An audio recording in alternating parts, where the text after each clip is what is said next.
I literally was like, I did my makeup to come here and I'm in the car and I'm like, I'm going to cry. And all this is going to go everywhere.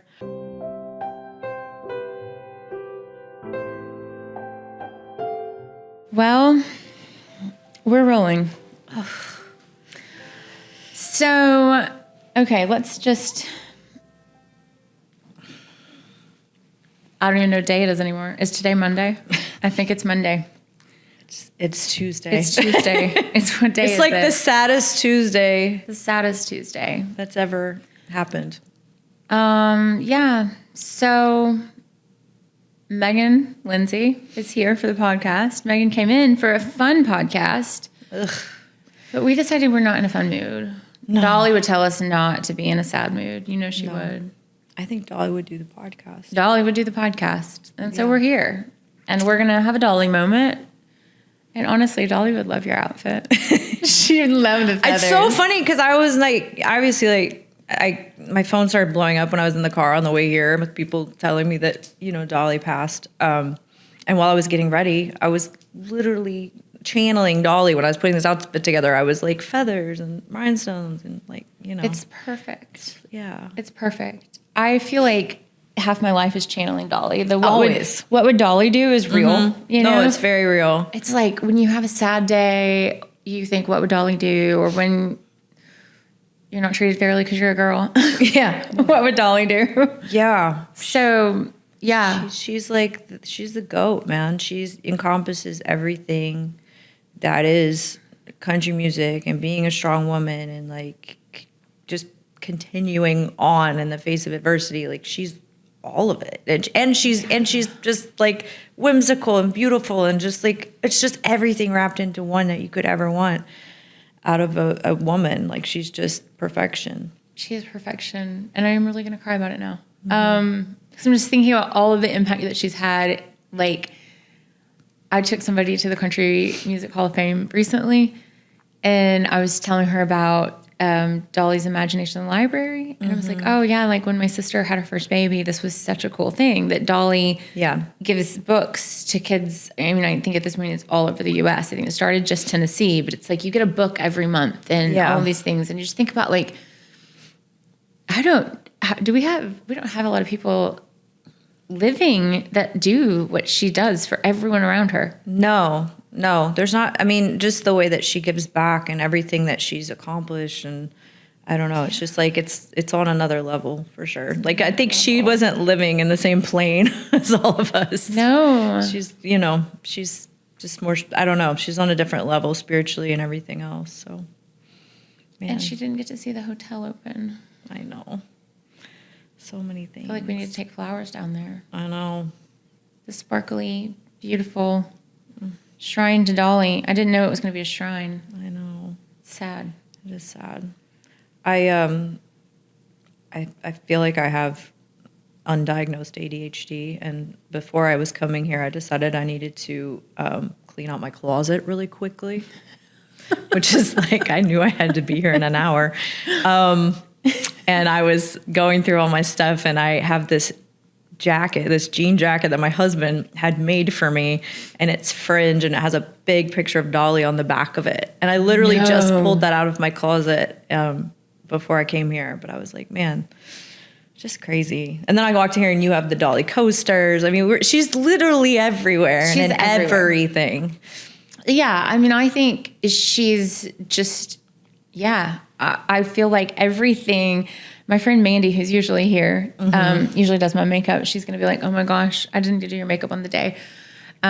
She's coming back from California today, but she has this beautiful, like, signed Dolly. Like, it's a portrait of Dolly, and Dolly signed it to her because she worked on some stuff with her. Yeah. And it hung in her hair salon for, I don't know, I think she owned the salon for like 14 years. And she sold the salon like a year ago, and she was like, the only thing I care about is my Dolly. Like, Dolly comes with me. And she's like, obviously, Dolly's signed to you. You know, it literally says to Amanda. But since it says to Amanda, it was funny when we were setting up this studio, and I didn't have art yet. And I said, I don't know what to do. Like, I'm in a pickle. I texted her. I said, how big is that Dolly painting? Yeah. She was like, I can bring Dolly. I can bring Dolly. Dolly wasn't big enough, but at least that portrait. But Yeah. it was sweet that she was like, I can bring Dolly. Yeah. You know? So cool. It was super cool. Yeah, I just don't even know what to say. And it's funny because I said to you in the hallway, so I just finished an episode and then you arrived and we were just all standing here like shell shocked. Yeah. And I thought, I really think if it was anyone else, I would just say, no, we're not doing this. But it's you. So I feel like it was meant to be that we're going to sit here together. Yeah. Have a moment. Yeah. And I agree. yeah. And I think it's really crazy. I've been so excited about having you on the show because, and we talked about this just briefly the other night at the Healing Harmonies thing, but you know, I think you've had such an interesting career where you've had like, oh gosh, I didn't know I was going to cry about your career too. Pardon. I might cry about my career too, honestly. God. It's weird. I have felt like emotional about your journey because I feel like you've really had to take some serious ups and downs. I mean, at least that's what I feel from the outside looking in. That is accurate. And I just, like, when I heard you sing the other night, I was like, gosh, your voice is so good. And I was like, you're like the country Elle Woods. You're the country Adele. You're all these things. And I remember early on when I moved to Nashville, because what year did you move here? I moved here in 04. Because I moved here in 06. Yeah. So I remember, about the same time. yeah, seeing you play around. And then, you know, you guys were doing the shows, like what was the show that Can You Do It? Oh, Can You Do It on CMT? Yeah. Yeah. What year was that? That was 09. Wow. I think it ended we started filming in 09. I think we ended in 2010 in the finale, but yeah, it's kind of crazy. It's crazy. I feel like I don't feel old enough to have done all the things I've done. Yeah. When I think back on my like career, I'm like, I feel like I'm just getting started, but I've also had like 9 lives. Yeah. You know? I think that about you. Yeah. And it's just been interesting. And so it was really, I don't know, like, that's when you know God's in all the details, right? Like, it was like, no, I couldn't sit here with very many people right after this. Cause when I saw you, it was like, what do we do? I know. What do we do? I don't know how to do this. I feel the same way. Cause it feels wrong to just, we're supposed to have a normal day? Yeah. I don't think that's possible. No, this is like, I feel like this day will be a holiday, like in the future. It should be. It should be. Cause it's like so monumental. It's probably one of the biggest, just one of the biggest things that'll probably ever happen in our lifetime. Yeah. You know? Yeah. And it feels personally very odd to me that you and I are sitting here together for it. Because again, like, I feel like, like I've been so tied to your career in this way that like you've had music that like has been so important to my life. Dolly's had music that's been so important to both of our lives. I mean, everybody, right? Like, yeah. So yeah, it just feels like that's kind of a weird thing too. If that's not how that, you know, how do you even make that make sense? Yeah, for sure. Have you ever done any Dolly songs? Oh my God. The first time I realized that I could even sing, I was a kid. And I've told this story before, but we were like decorating the tree and it was Dolly Hard Candy Christmas was playing. And I was singing along to the radio and my mom turned the radio down and she started listening. She's like, oh, you like sound really good. You know, that was like the first time I ever realized I could sing, was singing that song. So I grew up like, that was like one of the first songs I ever sang. And then of course I grew up singing like a lot of her songs. You know? They're not easy either. No, they're like deceptively hard. That's the perfect way to say it. Yeah, like they're deceptively hard. I was making a video of 9 to 5 for an audition thing I was doing. And I was like, oh my gosh, this song is hard. Like it's so hard. So hard. You know, it's wild. I just this morning, the Kelly Clarkson show is going through like old videos. I saw that video. Did you see that this morning? I kind of wonder if did they know though, like early? Maybe they knew. I think they knew because they put a sad, like a heartbreaking thing on there too. They did? I missed that. Yeah, that was in the caption. I was like, huh. And I thought to myself, I'm like, did something happen to Dolly? But I couldn't see anything else about it. So I was like, okay, well, I guess not. I am really shocked that we didn't, well, you thought it. I didn't think about it. Yeah. That is really crazy. Yeah, but that was just morning. That is a deceptively hard song. That song is, I mean, that was literally like 4th grade talent show for me. I was trying to sing that song, which is very ambitious. I had no business doing it.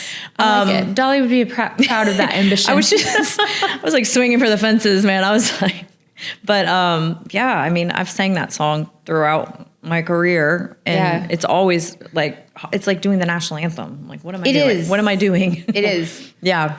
And it's also just such a vibe. And yeah, I love it so, so much. But it's funny. Dolly's my like sing in the car, you know, when I'm on a road trip. And a few months ago, one of my favorites is Here You Come Again. Yeah. Just like over and over on repeat. And I was, in my mind, you know, I was Casey Musgrave's Dolly Parton version of that song. Yeah, right. But anyway, I was in it to win it. And I got pulled over because I was not paying attention to anything but Here You Come Again. And he pulls me over, and I was like, all I could say was, I don't have an excuse. I know that I missed the sign. I drive this road all the time. I know I missed the sign. All I can tell you is that I am singing Dolly Parton at the top of my lungs, and I missed it. And he looked at me like I had two heads. I feel like this is a legit excuse. Personally, I would have let you go. Well, he did. Go. Thank God, he did. Because you know what? It's Tennessee and Dolly. Yeah. But it did make me laugh that he was like, are you serious that this is your excuse? I was like, yeah, like I can play it for you. And he's like, which song was it? It's like, Here You Come Again. It's like, not even a fast song. This is fair. It's not a speeding song. No, but it's so good. It's so good. And I was so in it. So anyway, I did not get a ticket. And when I drove away, I was like, thank you, Dolly. I felt like it was so like, I mean, anything else. And he would have been like, yeah, you're getting a ticket. Yeah. But I didn't. And it's just those moments in life where it's like, she's always been a part of like our soundtrack to our lives. Yeah. In every way. In every way. In every way. And I don't think you even have to be a music person. That's what's cool about Dolly. Well, she's like the great connector. Like, I feel like no matter where you stand on issues, no matter where you come from or how you grew up, like everybody agrees that we love Dolly. Yeah. Like, I don't know anybody who doesn't like Dolly. If you didn't like her, I would be suspicious. Very suspicious. Like, you probably wouldn't be my friend. Definitely not. No. You'd have to go. You'd have to go. I think that's a really good point, though. Like the great connector of just humanity. It's like she brings everyone together. Yeah. Yeah. And Lord knows we've needed that. Yeah. Yeah. Yeah. So it's a sad, sad day. It's a very sad day. I know. I feel all the things. I have tickets to go see her Broadway show in December. Oh, awesome. That's what I decided I wanted to do for my birthday. I was like, when's your birthday? December 17th. Oh, mine's the 10th. No way. My husband's the 17th. Shut up. No. Love. Sagittarius. We are. We're something. We're a lot. We're a lot. Which is kind of very Sagittarius of me to be like, so I'm going to see Dolly for my birthday. I'm going to see the Broadway show. And my mom said, well, are other people invited? Anybody who wants to come can come. Yeah. I will be here. I'll be there. This is what I'm doing. If you'd like to join. Yes. That's how it's really important to me this year. I was like, because you know how it is when you're a December birthday, your husband for sure could get on this board with me. Like, you're in it too, though. December 10th, you're in it. The holidays are in there. It's the holidays.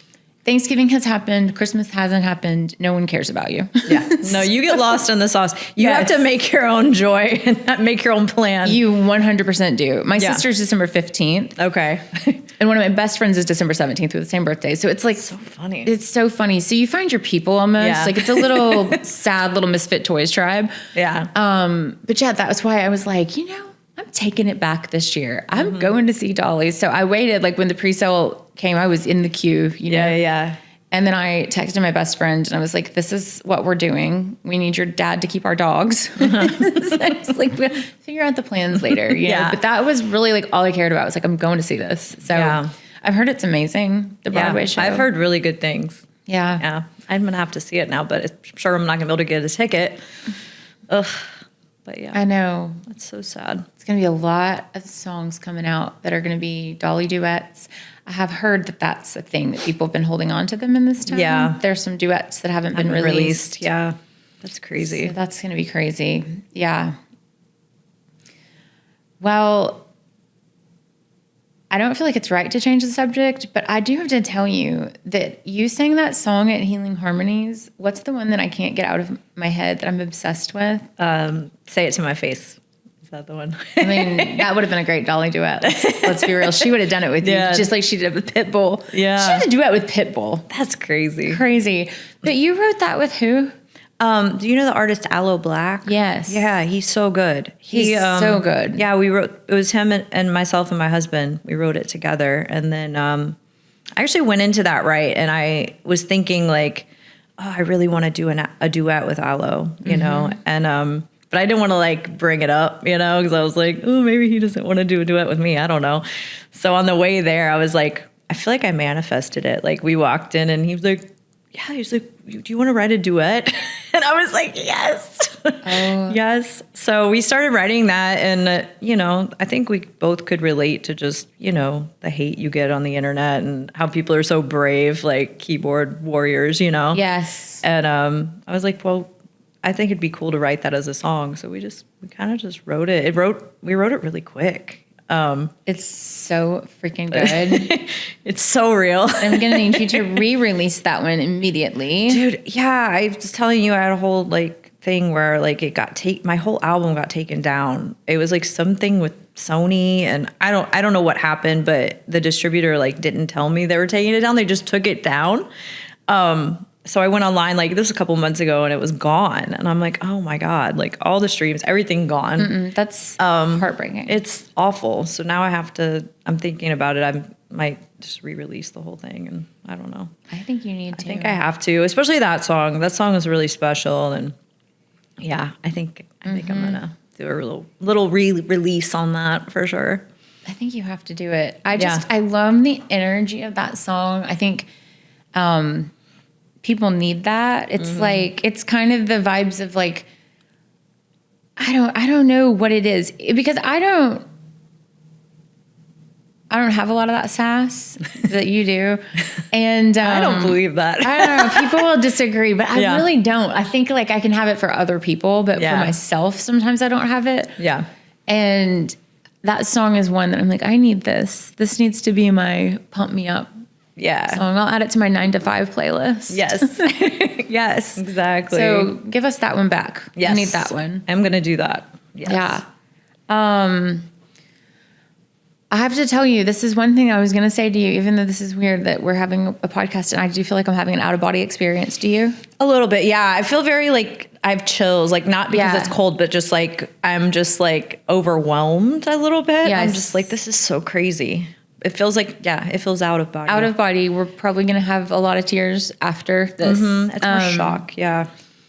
But you had this song back in your duet days. What were y'all called? Steel Magnolia. Yes. I don't know how Also I forgot that. a Dolly movie. Steel Yes. Magnolia. Crazy. Is that why y'all named it that? Not necessarily. I mean, obviously, like we knew the movie. That's where the name came from. But I don't know. We went through so many names, and then that one just stuck. It stuck. Yeah. But so you had this, the Halo and Wings song. Oh yeah. What was it called? Just by Being You. Yeah. That was one of my favorite songs. Oh. Like of that time in my life. Yeah. It's so much attachment to that song that I think I told you this, I actually ended up putting like lyrics from it on an iPod as a gift. You told me that. I was like, what song was this? That's so funny. And I didn't feel appropriate telling you this on like a red carpet where I was like, I don't know, this is like your ex. And I don't know if we talk about exes. It's fine. But the weird thing is the iPod Yeah. was for my ex. So I was like, we can talk about this. We can talk about it. A song with your ex, and then Yeah. it was my ex. And I was just like, it was so weird to think back to that time, because I was just that song was so good. But it was just one of those that I was like, you were on the trajectory. Like, y'all were going up, up, up. Yeah. And then you had to go on tour without him. Yeah, that was a crazy time. Like, I feel like we were just like getting started. Like, we had like hits on the radio, and we were like, major tours, and all kinds of stuff. Was just everything I had on my list of things that I wanted to do, I checked off in a year. Yeah. Like, it was crazy. You guys were really flying. It was crazy. Yeah. It was so fast. It's like nothing. And then it's so fast, and then, it just was, I think it was just too much for him. Like, he had, obviously had substance abuse issues and needed to go to rehab. And, so we had, the label had an intervention, and he ended up going to rehab. And then they're like, well, what do you want to do? Like, are you good to go do this tour with Reba in 2 weeks? And it was a lot. It was a lot at the time, because I was just like, I'm just like, my relationship is ending. And then like the record label's like depending on me to like hold up our engagements, the things that we had agreed to. Yeah. So I was like, huh. So I was like, well, I guess I'm going to do this, which has really been, it's funny because you don't know until you get into situations how you would handle them, or like, I really don't think you know how strong you are until you have to go through stuff, until you're in it. Because I was like, if you had told me that a year ago, I'd be like, I would have totally canceled the tour, But then like when I'm in it, I'm like, no, I have to do this. Yeah. How old were you? 23 or 4. Yeah, I'm glad we're 24. talking about this. I was like, is it okay to talk about this? Because I just remember thinking at the time, I was like, this is wild. You're part of a duet, and now you're going to go on this. Was it James Otto that went with you? Yeah, we were like, because so many of the songs are duets, Yeah. I mean, it was a duo. Yeah. So we were trying to figure out how we could do this and like make it, work. And James was a friend, and so we called him and met him in Green Hills. Scott Borchetta went with me to this burger place, and we were like, hey, we have this. Because you were in Big Machine with Taylor. Yeah. Everything was it's so crazy to think about my life then now, because I'm just like, I feel so far removed from that at this point. It's been so long, and it just was so crazy as it was happening anyways. Like, there's so many things I just don't remember, I think, due to like just the speed and the pace of it all, but also the trauma. Mm-hmm. Like, it's just, there's so many good things and then just so much bad too, that it's all mixed in there. But yeah. And I remember thinking that like a lot of people would quit at that point. Mm-hmm. I mean, I think, did it cross your mind to quit? Oh, it crosses my mind at least once or twice a year. Like, I mean, sometimes more. Like, that's when more than that. But like once or twice a year, I get real serious about quitting, and then I don't. Yeah. I have to I talk in circles until I talk myself back into being an artist and doing music. Mm-hmm. But yeah, I mean, it definitely would have felt like the time to quit. Yeah. And I think the thing is, nobody would have, like, Nashville would have said, yeah, that makes sense. That was a lot. And so I think, you could have walked away. I'm so glad you didn't. Yeah. But I am too. I just remember kind of watching all that on the outskirts, if you will, thinking, wait, so now you're going to have to go on tour. And like you said, carry the whole thing by yourself. Mm-hmm. But it wasn't just like you guys were a duo, like you were in a relationship. So like it was an end of a lot of things while you're still trying to make this other thing the beginning. Mm-hmm. Yeah. I mean, I was like moving out of our apartment while he was in rehab, and then also trying to do this tour. And then like on top of that, we were like really popular at the time. So there's so much press around it. There was a lot of press. And there was a lot of negative press towards me, for breaking up with him and leaving him when he's vulnerable. And I think people don't like really understand, like, if you're not in it, like if you're not dating an addict, like you don't know what that is, like to have to be in that, and like I did try to help him many times for years, and I finally got to a point where I was like, I really have to choose myself right now. And it just made the most sense to, I mean, it's hard. It was the hardest thing I ever did. It was the hardest thing I ever did, was breaking that bond, because it was so, it was great, but it was so toxic, it was so toxic. And I mean, I think it's worth saying, like, we didn't know each other. Like, I think I knew of you. We'd probably seen each other around town at things or whatever, but like, we didn't know each other. So I also find it like, this was such an example of like, what do they call it? A parasocial relationship. But my extreme empathy, like, I was gutted for you on a regular basis, because I did feel like people were so unkind. I mean, they were just kind of cruel that like you choosing yourself, everybody acted like that was just the most self-centered, horrible thing to do. It was like, I don't know. It makes me sad, Megan, thinking about that. And I'm sorry to bring it up. I don't know if you'd want to talk about it, but it was just, it's weird to me that was 20 years ago, right? Ish. Yeah. 15 to 20 years ago. Yeah. It's a long time ago. But that was part of the reason that I just was so like passionate about having you on the show, because you're still here and better than ever. And like, thank you. Between this, like talking about this and Dolly, I'm just gonna stop. Y'all are like, oh my God, there goes the makeup. I know. Because I do feel like this town was really, really cruel to you, but you survived it. You're so sweet. I'm so sorry that happened to you. Yeah. Yeah. I've always felt a little on the outside here. I mean, a lot on the outside, to be honest with you. Even with the record deal and like the good things that happened, I still have always felt a little like, almost like the black sheep of Nashville. And I for so long, I tried so desperately to fit in to a box that they would be happy with, and that, might get me a little further in my career. And I think that it was honestly after Steel Magnolia broke up, and then I started having to do things on my own. I was like, this is my chance to like really be me and like show people who I really am. And I think that has, while it's not the easiest route, it has proven, I think, to be, I think it just is more meaningful. And I think that people know when you're being genuine. And, so I don't know. I've always prided myself on just being like, really being myself and really being honest about the things that I believe, and, singing songs I want to sing. Like I when I was younger, wasn't as much like that. And then as I get older, I'm like, man, you can't tell me nothing. I love it. And amen to that. Yeah. Because it is funny. I listened to the stuff that was then, and I mean, obviously we all evolved, but yeah, I feel like it was like, you were also in a time on a label that was very much promoting like a sound. Like my friend Jackie Rome was also on that label, and like I think that's his least favorite album he's ever done, but it's his most successful. Yeah. And so it's challenging because you almost have to like give a little bit of yourself away to get there.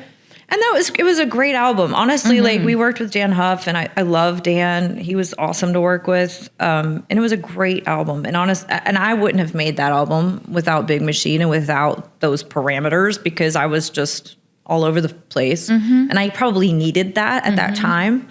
But yeah, I mean, you do lose some of yourself in it, and then there's a whole other part of it that's like just the media training and the clothes and the, everything all of it that comes with being an artist, I feel like, was very managed. Yeah. And I love how you said that, because it is, and we're, this is supposed to be a short podcast, but today doesn't matter because it's a Dolly day. But I think that's really beautiful to say that about the label like that, because I think Scott Borchetta, probably more than anyone in this town, has been praised and hated. Whew, has he, Yeah.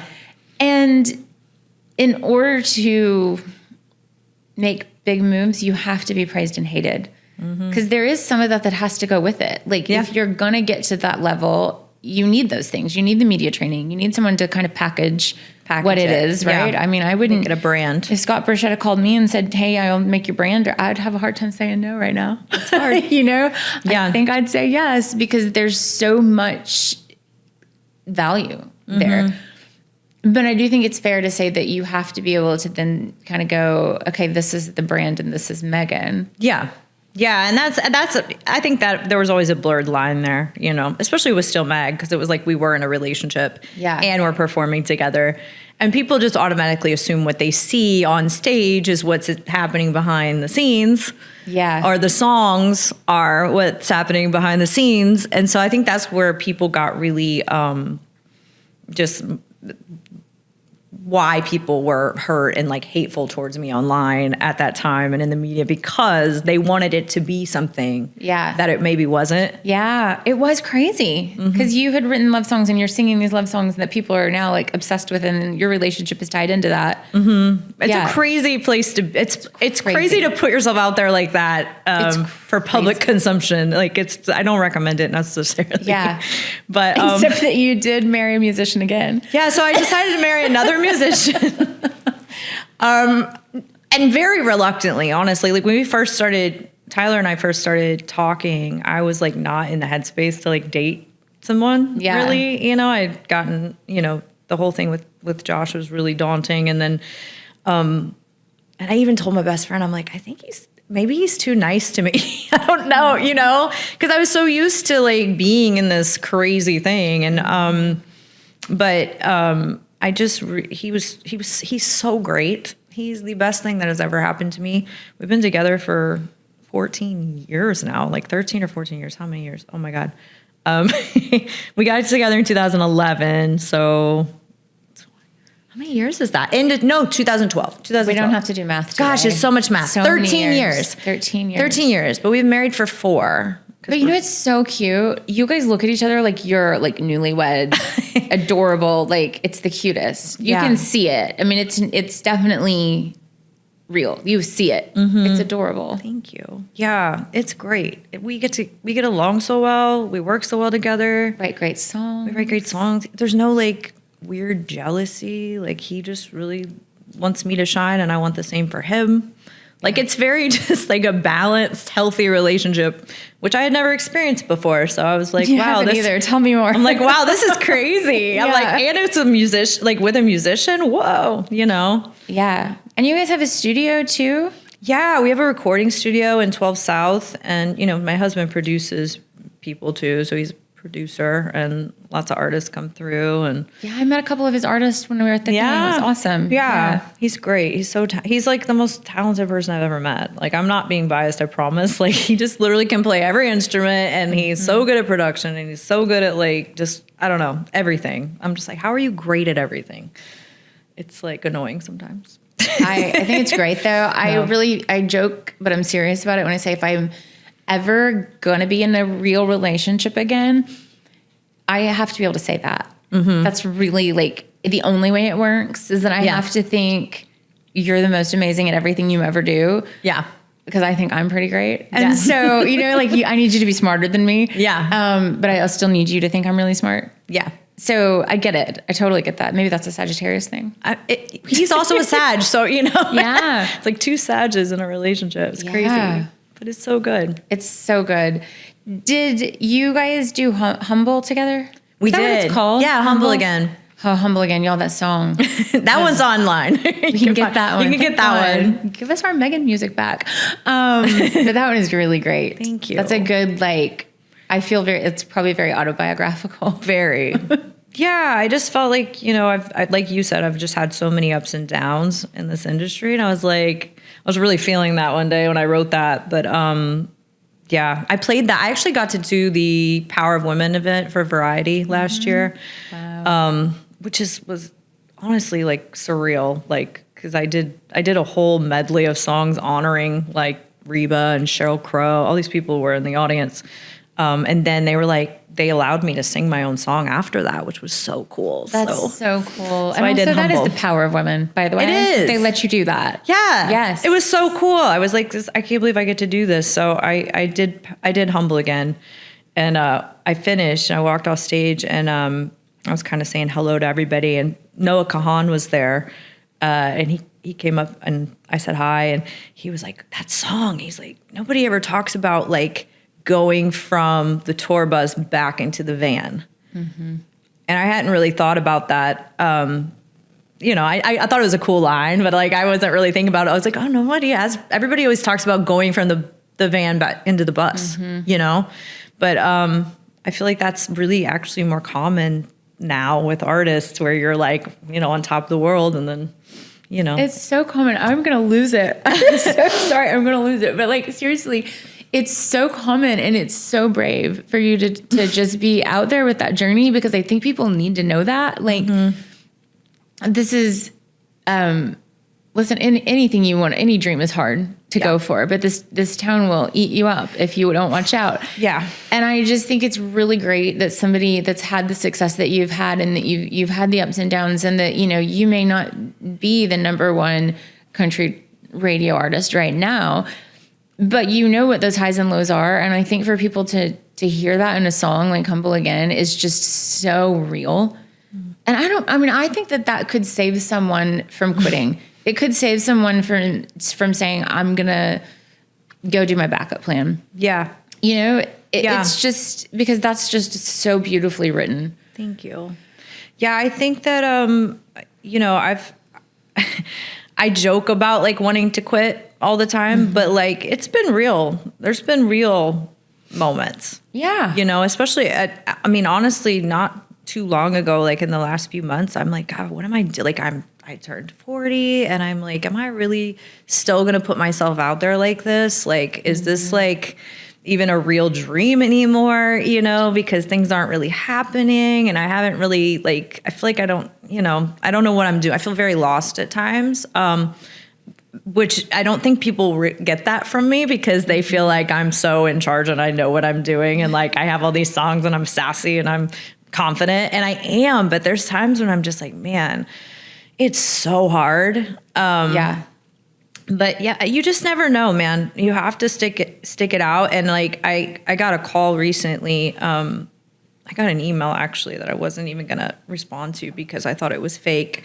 I can't even announce what it is yet, but like I got this crazy email, and I had this crazy phone call with these people in LA, and it's like, I'm like doing this acting thing now, which is so new for me, and I've never acted before, and I didn't even know if I could do it. But it's too big of an opportunity that I'm like, you know what, I have to try. And it was like almost like this gift from the universe, where I'm like, okay, like I feel like I'm supposed to be doing this still. So it's every now and again, you'll have those moments when things like that'll happen, and you're like, and they're talking to me on the phone about things I put out like 10 years ago. They're like, we saw this video. That's what made us want to call you. And I'm like, what? Like, I haven't even thought about that song in 10 years, but it's just like, that's why you do the work and you put it out. And it's like, you can't control who sees it or when they see it or how it happens. No. You just have to be true to yourself and continue to do the work.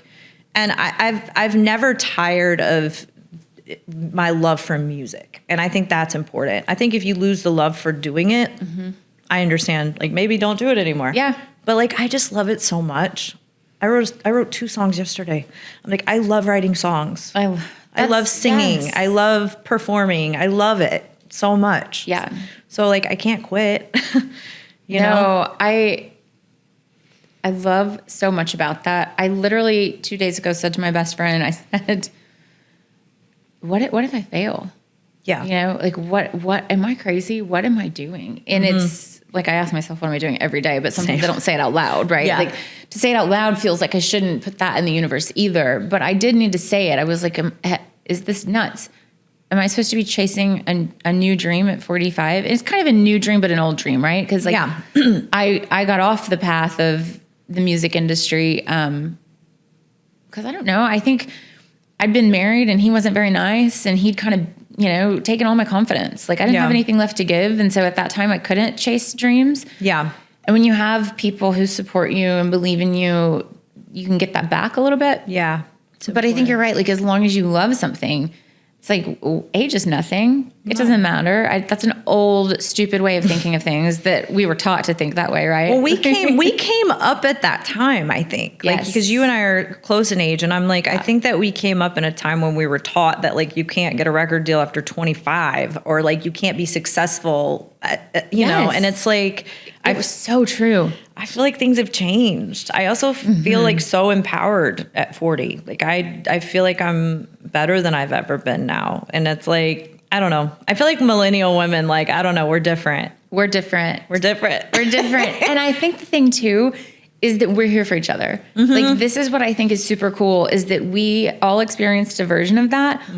And so if you put out new music, we're coming. Right. We're here. Right. And I feel like that with this podcast, right? It's like the girls are showing up, and I'm not to exclude the guys by any means, but that's why I did make this show called That Nashville Girl, because I was like, no, actually the truth is we're all that Nashville girl in some way. Everyone who's been here, who's lived here, like, even, you know, today somebody was saying, oh, I'm in the freshman class right now. And I was like, girl, we've all been in the freshman class. Like multiple times. And I think the power of women of our age, like showing up for each other. I don't know about you, but like at 25, I like legit had a quarter life crisis, as John Mayer says. Girl, yes, I was a mess. I didn't even know what I was doing. I mean, I think I navigated things well for my age. Now that I look back, I have a lot more grace for myself, because at the time I beat myself up over every decision I made and how I handled things. But I'm like, gosh, I was so young. Like, I just didn't know what I didn't know. And, you know, 25 is a baby. It's a baby. It's a baby. It's so funny because I meet 25-year-olds now and I'm like, oh, you're so young. Yes, yeah, they don't know they don't know that they're babies. They don't know, but I still want to always remember them that way, because I want to give them grace that I don't feel like we got. No. Like, it was different times. 25 was not a baby. And I do think it is. And I remind my niece and nephew of that all the time. I'm like, you get to be a baby for a while, you know, make good decisions. Don't make baby decisions, but like treat yourself with a lot more grace than we did. Absolutely. Yeah. That's why when I think back to that time with Steel Mag, it's like when we were breaking, I was 25. Yeah. It's like, and everybody was like just hating on me. And I'm like, man, it's hard enough to just like live life and go through breakups, much less have everyone weigh in on it, you know? So hard. And it's weird that this is crazy again, that like these things that I'm like, oh, now I'm understanding why I was so like invested in this with you. And then you didn't know. I wish I'd known you, because I would have been raising hell on your behalf. I needed a friend like you back then. I would have had your back, because I had been through, like, when I got divorced, I left town and I was the bad person because I left. You know, I didn't go around town spilling all the crap and doing all the things. I didn't think that was necessary. No. And being quiet ended up being the thing that kind of sucked for me, because then everybody decided that he was the truth teller. And you were in a very similar vibe, because like I saw him at many things. I know there were stories. I heard them firsthand. So what I find really frustrating about that is that, like, the women that I know that chose to believe him, like, they were my friends. Yeah. And I was really like traumatized by that. I still kind of am. Sometimes I'm like, wait, like, you guys should have immediately unfriended. Like, I'm the friend who, like, if we're needing to like sign our names in blood and make t-shirts, like, I'm in. You're into it. You know? Yeah. And I didn't have a lot of those. I had a few. Yeah. But I felt like that you were in the same thing. Yeah. No, I would never speak ill of him. Like, I just wouldn't do that. Yeah. And honestly, like, and I mean, so many years ago now, like, I wish him obviously nothing but the best. Yeah. But yeah, I mean, there's a lot of things I could have said. Yeah. You know, that is exactly it. It's like and I will forever feel proud of myself, and you should too, for not doing that. Like, I do feel like I will never go back and go, that was the wrong decision. In the moment, there were times when I wanted to scream it from the rooftops, because I knew the things that were being screamed all around, you know, and I was like, this is crazy. But it was like, the only thing I feel like you have at the end of the day is your own integrity, right? And it was like, my reputation is important to me. I'm not going to the low level. Yeah. But it is a funny thing when you look back and go, could have. Could have. Sure could have. But I agree. It's like, no, at this point it's like water under the bridge. Yeah, and that's good. What a great journey that you've had and like continue to have. And, you know, we could talk here all day, but we won't, because people are going to be like, okay, y'all have talked for 18 hours. We wrap this, and I'm just kidding. Yes, they will. Although one time I did that, my friend Barrett and I sat and talked for 2 hours, and at the end we were like, and so our moms are listening, and so many people were like, we're still listening, which is great. Very kind, very kind. But I feel, like I said, what a weird day to sit here and have a conversation. But I think it was the only one that could be had given the news that we got right before we sat down. Yeah, I'm glad we did it. Me too. We are bonded for life. We are bonded for life now. We'll never forget today. We'll never. So thank you so much for being here. And I do think Dolly would have said, now you girls go on and have a podcast. Yeah. I feel her. Yeah. So that's what we did. Mm-hmm. And yeah, I don't know what we do with the rest of this day, but be kind to each other, because that's what Dolly would want. Yeah. We're going to go listen to Here You Come Again. Or There You Go Again, whatever it is. I don't know if I'm going to ever listen to it again. No, you have to. Yeah. Yeah, we have today's the day. Today's the day. My poor dog's going to be like, why is mom crying all day? I know. I have 3 at home. Oh, well, today's the day for it. Get all the tears out. Yeah. All right. Well, I love you. Thank you for being here. I love you. Thank you for having me.